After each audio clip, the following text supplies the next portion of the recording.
Hey everybody, welcome back to another video here on my YouTube channel. And today is the day that I'm going to be sharing with you a big update.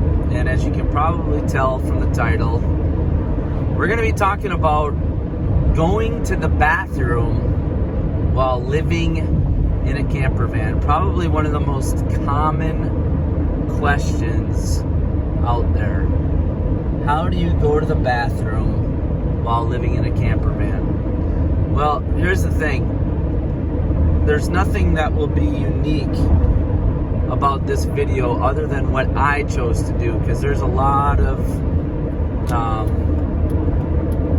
videos on YouTube already talking about what your options are when it comes to using the bathroom while living in a camper van.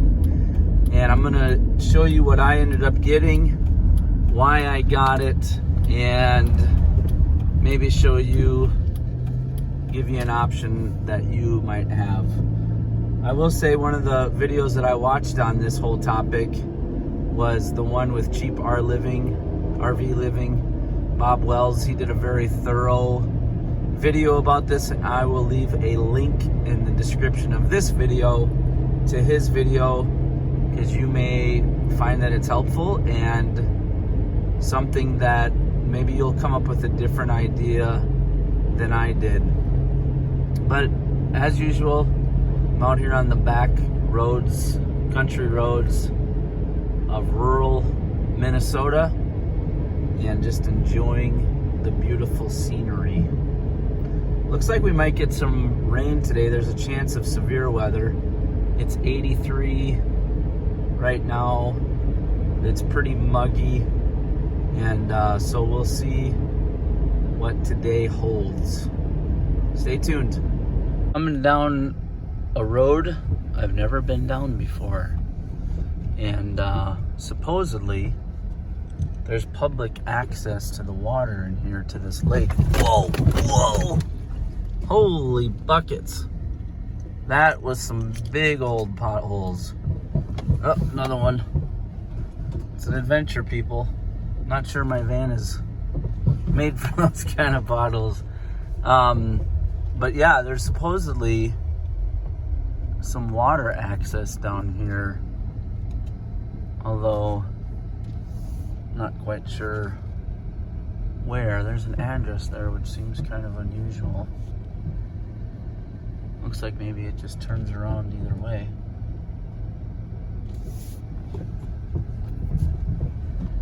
Oh yeah, looks like that's it. Well, that'd be a steep hill to get a boat in and out of. Hopefully I don't get stuck back here.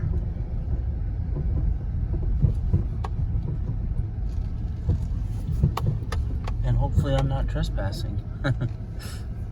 Alright, well I decided not to hang around there or try and go down by the water, because the hill going down to the water access was really steep. I was worried I wouldn't be able to get back out. And I've watched enough YouTubers get stuck and things like that to know better. So I'm headed back looking for some pavement. As you can tell, the corn is definitely right there, at least knee-high by the 4th of July. Alright, I'm outside of a laundromat, actually. And a laundromat is actually kind of a good place to park if you're in a kind of a more urban city area, because like there's always people parked here waiting for their laundry to finish. I'm looking at a guy in his truck right now just sitting there on his phone, probably waiting for the laundry to finish. So this video about going to the bathroom in a camper van came after a lot of thought, and I've watched a ton of YouTube videos about this. I've heard lots of people's differing opinions. Most of the people either don't talk about it, or the people who do talk about it say that they typically can find a place to park where there's public restrooms. Well, a lot of those videos were pre-coronavirus. And in my experience, depending on where you are in the country, you can't necessarily just walk in somewhere anymore and go to the bathroom. So it's created a little bit more of a challenge, quite honestly. Now, I understand that there are some big box stores that you can usually go to, like your Walmarts and those types of things. But I kind of looked at all of my options and realized a couple things. First of all, I didn't want to ever be stuck in a situation where I didn't have at least the option to use my own bathroom. That was the first thing. I at least wanted to give myself the opportunity if I needed it, even if it was just an emergency. Secondly, I did not want to do what some other people do as far as a plastic bag and a 5-gallon bucket, or a composting toilet. For me, this whole idea of having a camper van, again, and I shared this in my last video, was about making this mobile home, which is kind of what it is, as comfortable as possible.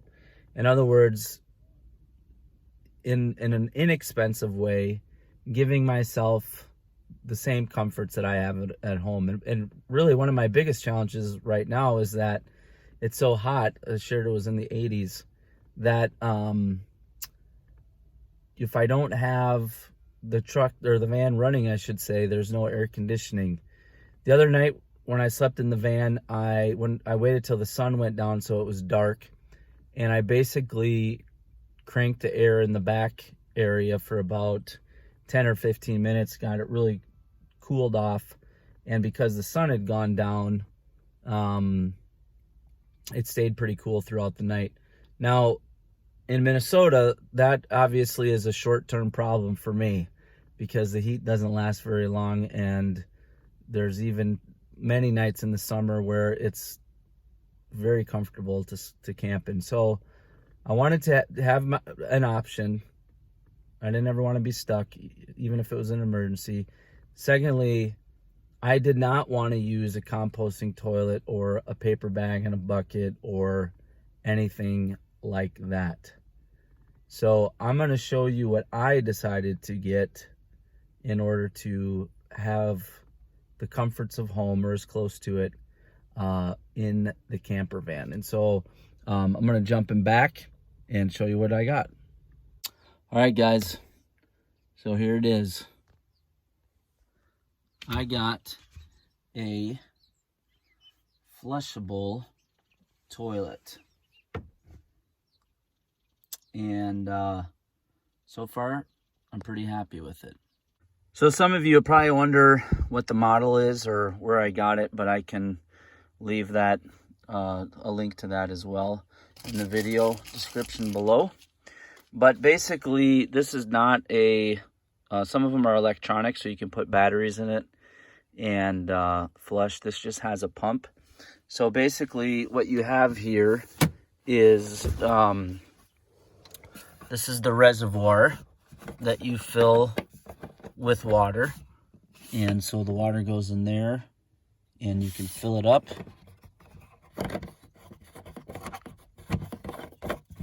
And then this is the pump. And the great thing about it is it's just like an RV toilet. So anything that you would use it for is sealed off. So basically you have the option to pump it, and it puts water into the tank. And then the way that you flush it is you just pull this, and it's just like an RV toilet. Whoops. And I forget the bottom. I think it's either, it's either 3 gallons or 5 gallons. But basically, it's super easy to take care of then, because you just detach the top from the bottom. There's 2 flaps, one on each side. And you just lift off the top from the bottom, and then I'll show it to you. Hold on. You can pick it up and carry it, and it has a little hose that you can spin out, and you can just dump it in a toilet, or if you're at a dump tank, you can use that as well. And there's the top. Pretty easy, pretty straightforward. So the other nice thing about this setup is you have the option of they actually make chemical tablets that you can put into it that help with the smell and all that good stuff. I haven't gotten those yet, but again, for me, what I really would probably use this for is more or less an emergency. I'd really probably only use it if I had like no other option. I wouldn't use it on a probably regular basis. And a lot of people who have these have invested in these. A lot of them kind of said the same thing. Their preference would be to be somewhere where there's a bathroom. And then this would just kind of be a backup emergency. And that's probably what I'll do as well. One other positive thing I noticed about it though is I can kind of use it as a sink as well. And I'll show you what I mean. So this is a simple water setup that I'm using, and just have this 2-gallon jug of water with a sink. Well, the other night when I was in here and I was brushing my teeth, one of the things that I realized is I could get rid of any gray water in here, even if I'm not using it for a bathroom, and flush it, and it's taken care of, which is pretty cool. So that's the other nice thing about my water sink setup right now, is that I actually have a place right away to dump any gray water. So a lot of people are probably wondering, if you did end up using this, you know, would it stink? And I would say probably not really. I've heard a lot of people say it doesn't, and that's because of the seal that it has, just like on a camper RV. Anyways, that's my big update video about what I'm doing. It's a little bit awkward, but I remember when my kids were little, someone bought them a book. It was called Everybody Poops. And so nothing, it's completely normal. And this is, for me, a comfortable way, if I really need it, to have a bathroom on board. And again, it'd probably be more or less for emergency. Again, I'll leave a link to Bob Wells' video where he went over a thorough all the options that you have when it comes to using a bathroom in a minivan. If you have any questions, leave them in the comments below. If you have a different setup that you're using, I'd love to hear from you. So, hey, I hope you guys enjoyed this video update. If you did, be sure and subscribe, hit the like button, leave a comment below, let me know where you're watching from, and we'll see you in the next one. Thanks.